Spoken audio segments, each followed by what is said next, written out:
Bienvenue dans cette petite séquence vidéo, on va dire chose promise, chose due.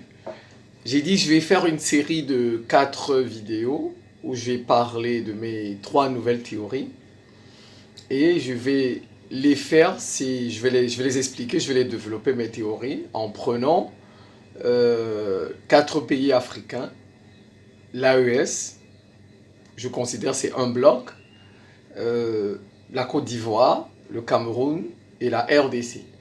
Voilà. Donc la première vidéo c'est sur l'AES. Voilà, c'est sur l'AES. La deuxième vidéo je la ferai sur soit la Côte d'Ivoire, soit le Cameroun, selon l'inspiration. Mais la dernière quand même sera le Congo. Voilà. Je me nomme Simon-Paul Bamboun-Dobo. Je suis le ministre de la guerre de l'Afrique. J'ai changé, je ne suis plus le ministre de la Défense, je suis le ministre de la guerre de l'Afrique.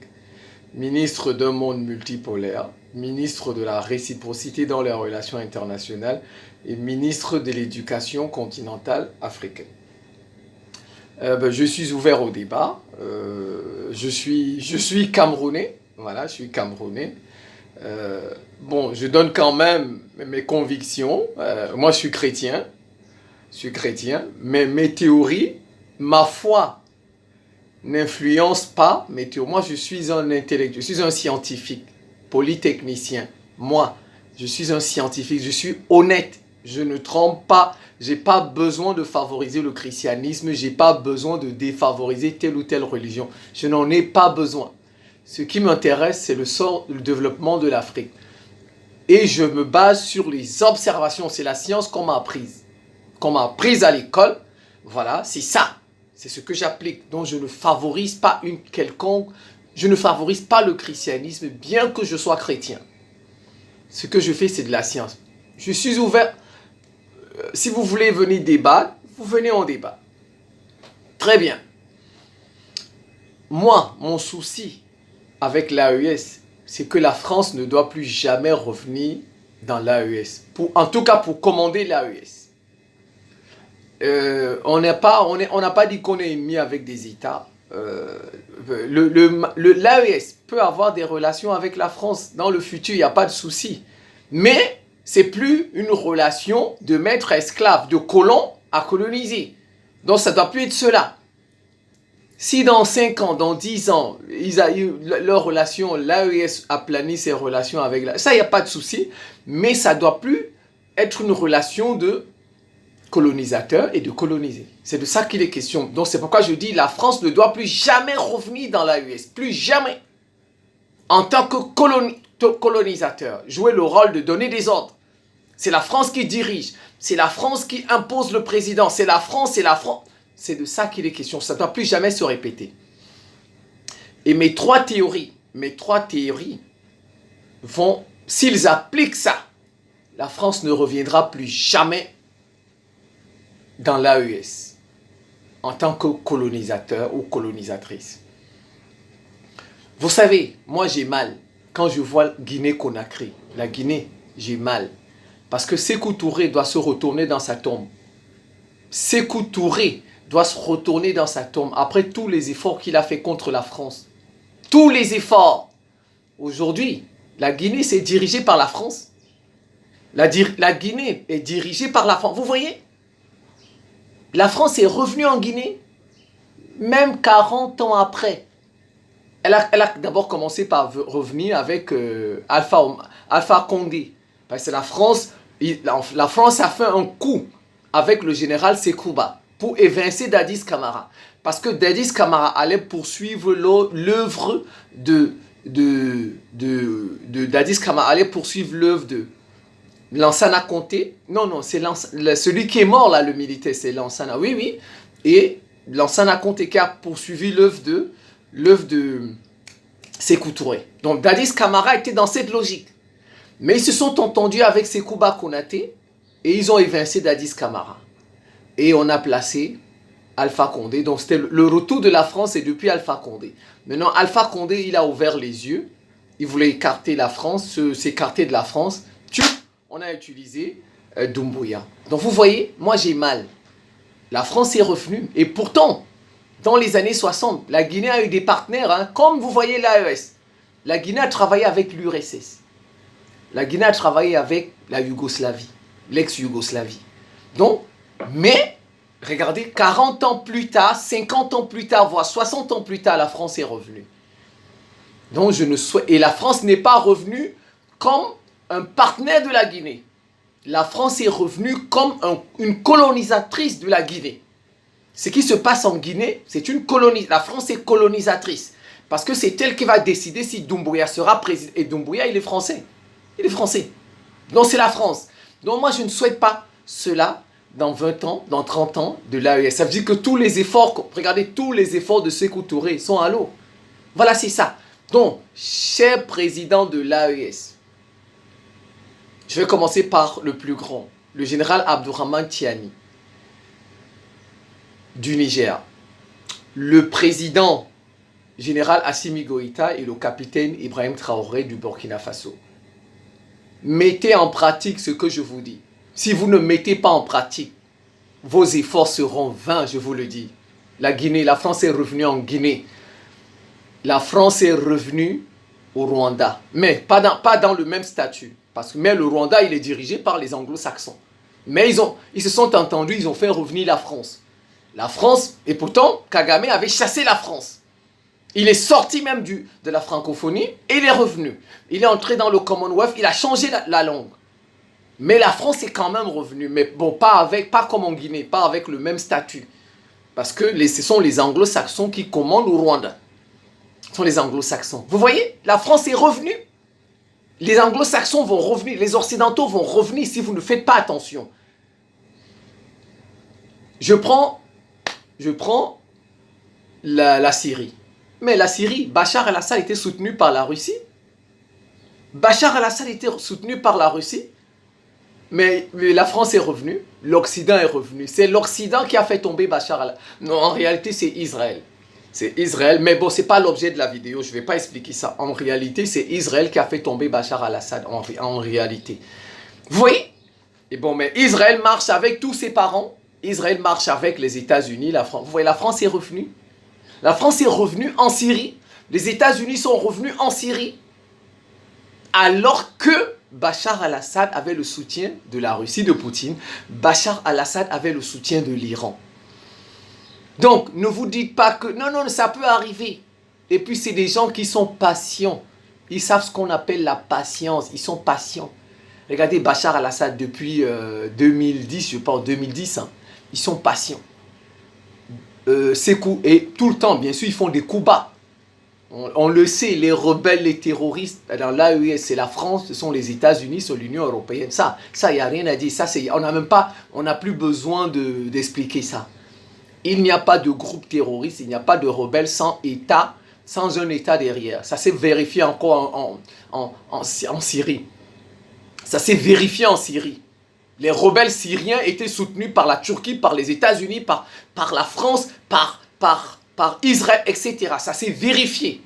Donc ils font croire qu'ils ne sont pas derrière les rebelles, les terroristes du Mali, etc. Mais ça, on raconte ça aux enfants de 2 ans. 2 ans.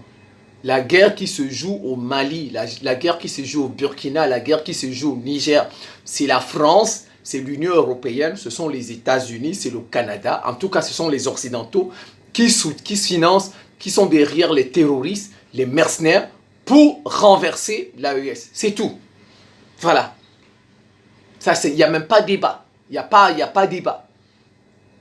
Et ils ont besoin des bases arrière. Comme les rebelles syriens, ils avaient une base arrière. Il faut des bases arrière. S'ils n'avaient pas de base arrière, la base arrière, c'est les pays voisins. Tous les pays voisins, la Mauritanie, la Guinée, le Sénégal, la Côte d'Ivoire, le Bénin, le Nigeria, l'Algérie. Il faut des bases arrière.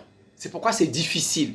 Parce qu'ils utilisent tous les voisins de l'AES contre l'AES. C'est ça, les Occidentaux, ils utilisent tous les voisins, l'OTAN. Ils utilisent tous les voisins de l'AES contre l'AES. C'est pourquoi c'est difficile. En plus, c'est des pays qui n'ont pas de port.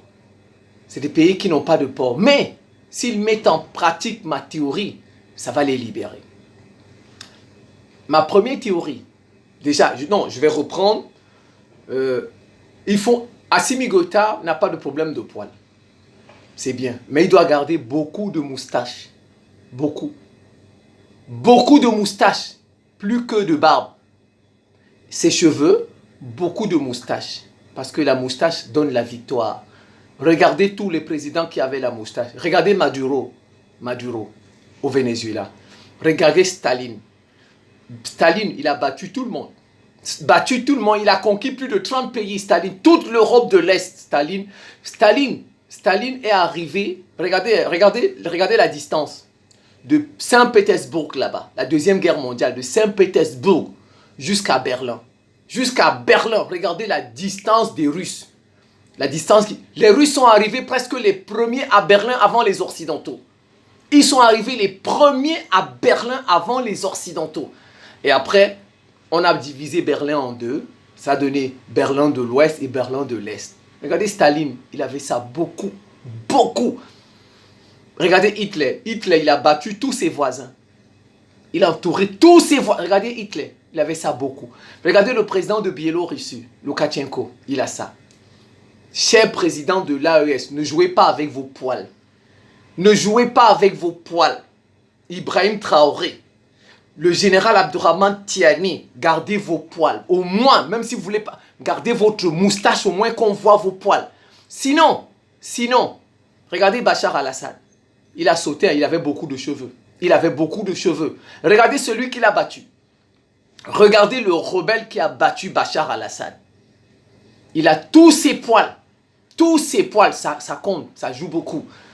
La théorie des bâtiments, c'est l'une des trois théories que je viens de développer, c'est la théorie des bâtiments religieux.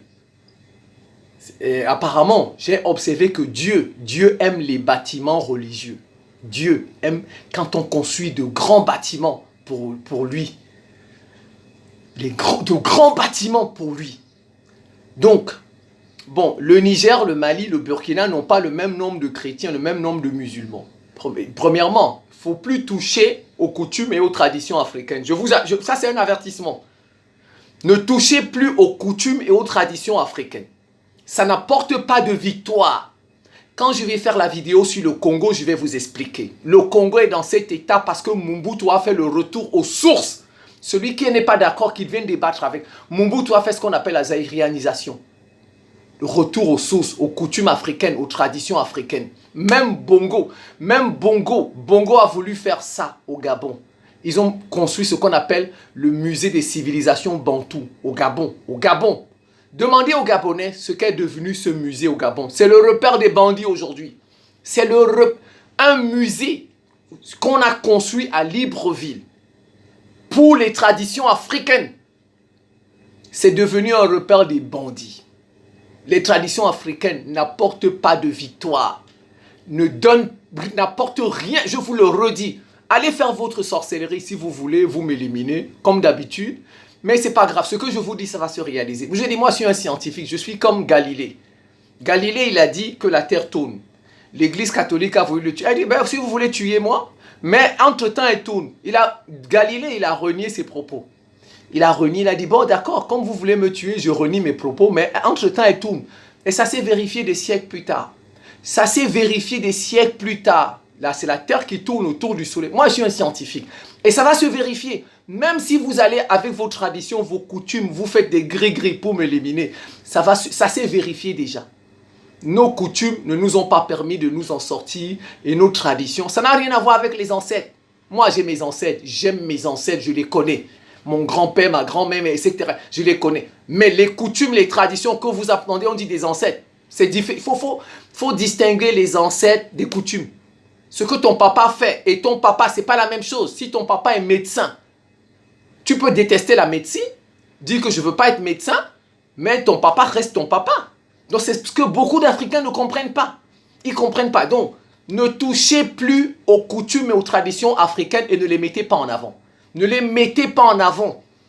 Le christianisme et l'islam vont les battre de nouveau. Et les occidentaux seront chez nous. Si vous mettez en avant les coutumes, les traditions africaines, encore dans l'AES, la France va revenir.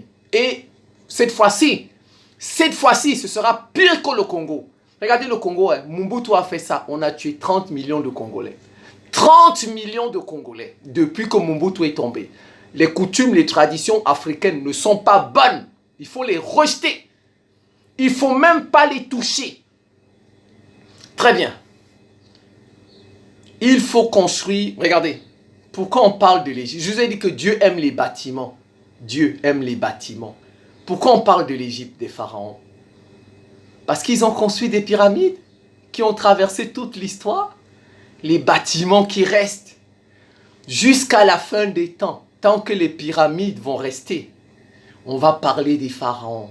Dieu aime les bâtiments. Et les pyramides, en fait, c'est des tombeaux. C'est des tombeaux des rois, des pharaons, mais à côté desquels on a construit des églises. Donc il y avait un prêtre qui faisait, on va dire, le culte pour le pharaon qui devait mourir. Et puis le pharaon, il était considéré comme le roi, le Dieu chez les Égyptiens à l'époque, les Égyptiens, les pharaons, nos ancêtres. Vous voyez, c'est lié. Dieu aime les bâtiments. Regardez, pourquoi on connaît les... Et je vais vous dire, c'est la seule civilisation qui a duré plus de 3000 ans. La civilisation des pharaons, plus de 3000 ans. Plus de 18 dynasties. Et on vous dit que la majorité des pyramides ont été construites lors des 5 premières dynasties. Les 5 premières dynasties. Donc vous voyez, les pharaons l'ont compris. Ils ont commencé par construire des édifices avant. Avant, le reste a suivi. Les pharaons, on vous dit qu'il y a eu plus de 18 dynasties. Plus de 18 dynasties. Les pharaons ont vécu plus de 3000 ans. Et les pyramides, la majorité des pyramides ont été construites lors des 5 premières dynasties. Regardez un peu le temps que ça a duré. Ils ont mis d'abord la religion, ils ont mis Dieu en avant. Le Dieu de leur époque, bien sûr. Ils l'ont mis en avant. Et regardez, aujourd'hui, on ne parle que des pharaons. Dieu aime les bâtiments. Et en particulier les bâtiments religieux. Je vous prends la France. Je vous prends la France. La France que vous voyez a commencé par les bâtiments. Les rois de France et les évêques de France, ils ont commencé par les bâtiments religieux, les édifices religieux en France. Même l'université, la Sorbonne est venue après, 50 ans après la cathédrale. La cathédrale Notre-Dame de Paris, Notre-Dame, c'est venu 50 ans, ils ont conçu ça 50 ans avant la Sorbonne. L'université, dont les gens vont vous dire, non, il faut d'abord faire l'université pour que les gens... Non, ça n'a rien à voir. On commence par le religieux, par les bâtiments religieux. Le reste va suivre. C'est vérifié dans toute l'Europe. Tous les Européens l'ont fait. Tous les pays européens ont commencé par les édifices religieux. Les plus grands édifices religieux en Europe ont été bâtis avant le reste par les rois et les évêques. Le reste est venu après. Tout le reste que vous voyez en Europe là, c'est venu après les bâtiments. Dieu aime les bâtiments que vous lui dédiez. Et le reste va suivre. C'est ce que j'appelle la théorie des bâtiments. Les États-Unis ont fait le contraire. Vous voyez, les Européens, ils ont commencé par les bâtiments et le reste a suivi et ils sont devenus les plus forts de la planète. Les États-Unis ont fait le contraire. Ils ont fait le contraire. Les États-Unis, ils ont commencé par construire Harvard. Regardez, l'université de Harvard. On a construit ça même avant la cathédrale de Washington. L'université de Harvard a 4 siècles. 4. Mais ce que les gens oublient, c'est que l'université a été construite. L'université de Harvard a été construite par des colons protestants. Donc, vous voyez, d'accord, mais ils n'ont pas commencé par les églises. Mais ils ont commencé par les universités, les États-Unis. Mais qui a construit ces universités? C'était des colons protestants. Des colons protestants qui ont construit. L'université de Harvard que vous voyez là a été construite par des colons protestants. Vous voyez toujours la religion. Maintenant, mais les États-Unis ne sont pas devenus la première puissance mondiale comme ça. Allez étudier l'histoire des États-Unis. Les États-Unis sont devenus la première puissance. Ils ont eu 3 temps. Puissance industrielle, puissance économique et première puissance mondiale. Voilà, sur tous les domaines. C'est comme ça que ça s'est passé aux États-Unis. Les États-Unis. Donc, mais à partir de quel moment les États-Unis deviennent une puissance industrielle après la construction de la cathédrale de Washington, après la construction de la cathédrale Saint-Patrick. Allez étudier l'histoire des États-Unis, ce n'est pas le fruit du hasard. Donc, les États-Unis deviennent puissants après la construction des bâtiments religieux. Ce n'est pas le fruit du hasard. Pourquoi les États-Unis deviennent puissants après? Ils l'ont construit vers 1870. 1870. Or, les États-Unis sont indépendants depuis 1772 ou 60, je ne sais plus, je n'ai pas vérifié. Depuis 1760, disons 70, disons 60. 1770, les États-Unis ne sont pas devenus la première puissance, ne sont pas devenus une puissance industrielle. Ne fût-ce qu'une puissance industrielle avant 1850. Donc vous voyez, même 80 ans après, les États-Unis ne sont pas devenus une puissance industrielle. C'est quand les États-Unis ont construit les cathédrales Saint-Patrick, les cathédrales de Washington, que les États-Unis sont devenus. Je vous explique d'abord la théorie. C'est la théorie que je suis en train de vous expliquer. Après, je vais dire ce qu'on doit faire au Mali, ce qu'on doit faire au Burkina et ce qu'on doit faire au Niger. Ça, c'est la première partie de la vidéo. Je vais faire des vidéos de 20-20 minutes parce qu'après, il y aura une deuxième partie. Parce que si je fais directement 50 minutes ou 1 heure de temps, ce sera long. Voilà, donc mais je continue un peu quand même. Donc, les États-Unis, qu'est-ce qu'ils ont fait? Ils ont construit les cathédrales à partir de 1870. Et vers 1880, les États-Unis deviennent une puissance industrielle. Vous voyez? Bien qu'ils ont commencé par des universités, mais les universités ont été construites par des colons protestants. Mais ils ne sont pas devenus puissants, même 80 ans après. Même 80 ans après, ils ne sont pas devenus puissants. Vous voyez? C'est après avoir construit les cathédrales que les États-Unis sont devenus une puissance industrielle. Après la Première Guerre mondiale, ils sont devenus la première puissance économique. Et après la Deuxième Guerre mondiale, ils sont devenus la première puissance mondiale. C'est comme ça le parcours des États-Unis. Donc c'est pas le fruit du hasard. Vous n'allez pas me dire que la cathédrale, les bâtiments qu'ils ont construits n'ont rien à voir. Ce ne sont pas les tours jumelles. Les tours jumelles ont été construites dans les années 70. Ce n'est pas les tours jumelles. Ce n'est pas ça qui a fait la puissance des États-Unis. Les tours jumelles, les Twin Towers qui ont été détruites là, c'est dans les années 70. Donc ce sont les bâtiments religieux. Ce sont les bâtiments religieux qui ont consacré la puissance des États-Unis. Les États-Unis ont fait le sens contraire de l'Europe. Les Européens ont commencé par les bâtiments religieux. Et le reste a suivi. Les États-Unis n'ont pas commencé par les bâtiments religieux. Ils ont commencé par les universités, les industries, etc.